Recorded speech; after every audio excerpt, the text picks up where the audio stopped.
বারুইপুরের সূর্যপুরে নাবালিকার মৃত্যুর পর গণপিটুনি ও হিংসায় উস্কানি দেওয়ার অভিযোগে গ্রেপ্তার করা হলো আরও ৫ জনকে। বৃহস্পতিবার রাতে এলাকায় পুলিশ, এসটিএফ এবং স্পেশাল অপারেশন গ্রুপের যৌথ অভিযানে ওই ৫ জনকে গ্রেপ্তার করা হয়েছে বলে খবর। পুলিশ সূত্রে খবর, এলাকায় এখনও ধরপাকড় চলছে, তাই গ্রেপ্তারির সংখ্যাটা আরও বাড়তে পারে। উল্লেখ্য, বারুইপুরের নাবালিকা গত শনিবার থেকে নিখোঁজ ছিল। রবিবার সকালে পুকুর থেকে তার দেহ উদ্ধার করা হয়। অভিযোগ, গণধর্ষণের পর তাকে খুন করা হয়েছে। সেই ঘটনায় এখনো পর্যন্ত ৪ জনকে গ্রেপ্তার করা হয়েছে। পুলিশি এনকাউন্টারে নিহত হয়েছে মূল অভিযুক্ত প্রভাস মণ্ডল। এদিকে ওই ঘটনার পর নাবালিকার দেহ নিয়ে সূর্যপুরে ব্যাপক বিক্ষোভ হয়।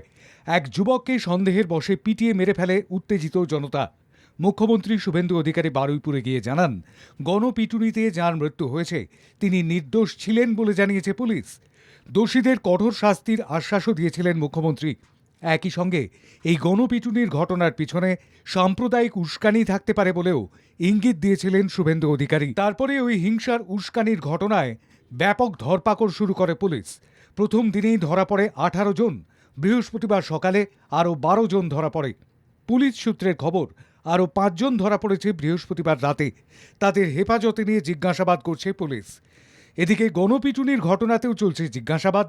পুলিশ সূত্র বলছে, এনকাউন্টারে যে প্রভাস মারা গিয়েছে সেই এই ঘটনার মূল অভিযুক্ত।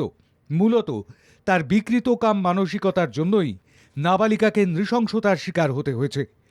তদন্ত চলাকালীনই শনিবার ফের বারুইপুর যাবেন মুখ্যমন্ত্রী। সেখানে একটি পুলিশ ফাঁড়ির উদ্বোধন করবেন তিনি।